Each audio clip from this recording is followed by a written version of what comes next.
80 ans. Bande d'hypocrites. Si le sort des vieux vous importait vraiment, les EHPAD seraient interdits depuis longtemps.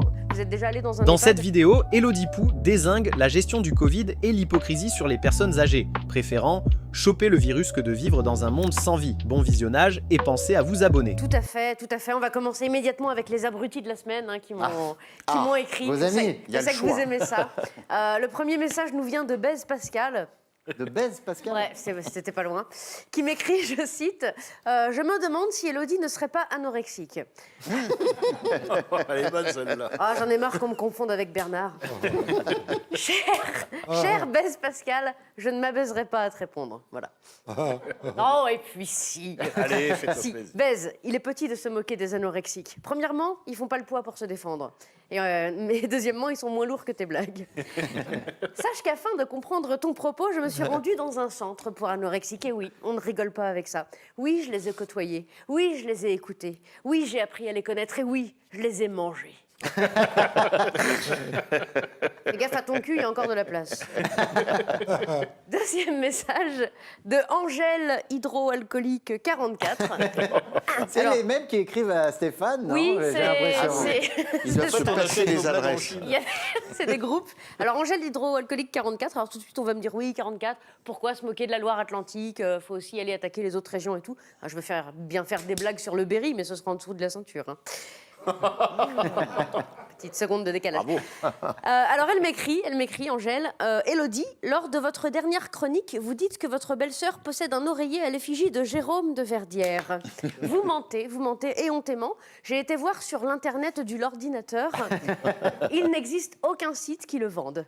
Petite joueuse, c'est parce qu'il faut aller sur le darknet, le côté obscur du net, celui où on trouve toutes sortes d'articles, comme cet oreiller à l'effigie de Jérôme de Verdière. On a vraiment fait un. Voilà. Qui est très bon Ah, il est marché, très beau. qui Ah, est il est très bon marché, magnifique. voilà. Jérôme de Verdière Forever avec un Forever. double message. Un tien vaut mieux que deux Verdières. Voilà.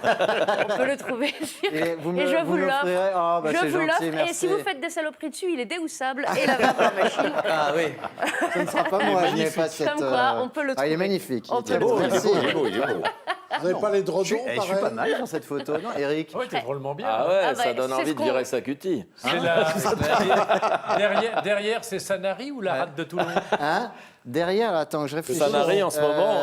Derrière, Bah, il a une maison à Sanary. sais plus, j'ai Jérôme. pris C'était cette- une maison à Ouais, Sanary. ça doit être ça. ça C'est doit être tellement ça. beau qu'on se demande si c'est un oreiller ou une pouffe. Merci, Elodie, c'est magnifique. Vous vous asseoirez, vous penserez à moi. C'est bien. Allez, retour à l'actu. Jean Castex a pris la parole jeudi dernier. Il a déclaré aux Français « Bonjour, c'était Monsieur Castex. C'était pour dire rien du tout. Très bien.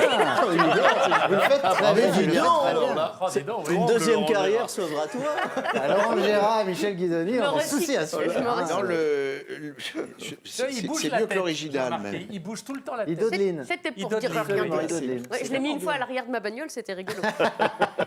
Il a dit... De ligne du chef alors qu'il n'est que sous-chef. Voilà, merci, Philippe. J'ai vraiment un train dans 3 jours, arrêtez vos conneries. Voilà, il a dit rien du tout et il a ensuite déclaré se demander si les vacances scolaires allaient favoriser ou non la propagation du Covid. Alors, j'ai une grande nouvelle pour les membres du gouvernement et même, allez, c'est ma semaine de promo pour tous les dirigeants du monde entier. Oui, les vacances scolaires vont favoriser la propagation du Covid parce qu'en fait, les gens, ils vont sortir, ils vont quitter leurs habitats pour aller dans d'autres habitats et ils vont même parler avec d'autres gens. Pour s'amuser en famille, parce que c'est ce que fait l'être humain en fait, c'est dans sa nature. Et alors, figurez-vous que vous pouvez même fermer les écoles, les collèges, les lycées, et le Covid, il va quand même se propager.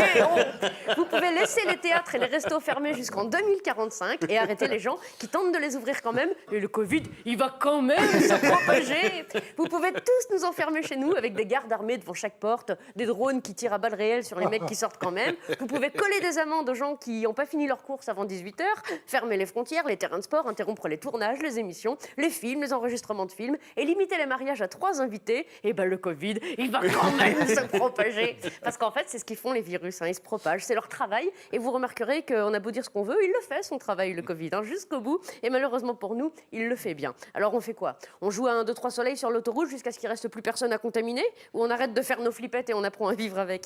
Parce qu'arrêter de vivre, en fait, c'est bon, on a essayé. Il y en a qui ont essayé, ils ont eu des problèmes. Il y en a eu des problèmes. C'est Aidez-nous. essayé. Ça marche pas en fait. Les gens meurent quand même, ces cons-là. Alors peut-être qu'on peut commencer à revivre maintenant avant que le remède soit pire que la maladie, avant que les étudiants soient tous repartis bosser chez McDo. Enfin, pas tous, hein, seulement ceux qui ne se sont pas pendus dans leurs 6 mètres carrés. Avant que les artistes ne prennent pas la chanson Je vais mourir sur scène au premier degré et que les restaurateurs se foutent la tête dans le four à 200 degrés cette fois-ci. Parce qu'en fait, on est déjà un peu mort hein, dans cette ersatz de vie qui s'impose à nous. C'est une mort lente, voilà, comme le Covid, douloureuse comme le Covid, étouffante comme le Covid. Mais celle-là, on peut l'éviter parce que le vaccin contre cette mort-là, il s'appelle la vie. Voilà.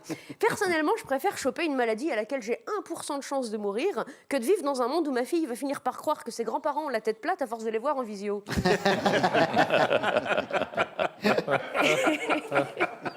Et tout ça pourquoi ? Pour sauver les vieux, voilà, les plus de 80 ans. Bande d'hypocrites. Si le sort des vieux vous importait vraiment, les EHPAD seraient interdits depuis longtemps. Hein. Vous êtes déjà allé dans un EHPAD ? La seule différence avec un cimetière, c'est le prix des chambres. À la taille, c'est la même, hein, cherche pas. Vous avez remarqué que dans les EHPAD, les portes automatiques, elles déconnent tout le temps. En fait, elles déconnent pas. Elles ne détectent plus la présence humaine parce qu'ils sont déjà tous morts, en fait, dans les EHPAD. Alors, si c'est ça la vie, alors là, laissez-nous vivre. Laissez-nous vivre vraiment au risque de peut-être en mourir. Car comme le dit Lilou dans le 5e élément de Luc Besson, oui, le cinéma était mieux avant. J'ai des références culturelles. À quoi bon sauver la vie quand on voit ce que vous en faites ? Pensez à vous abonner.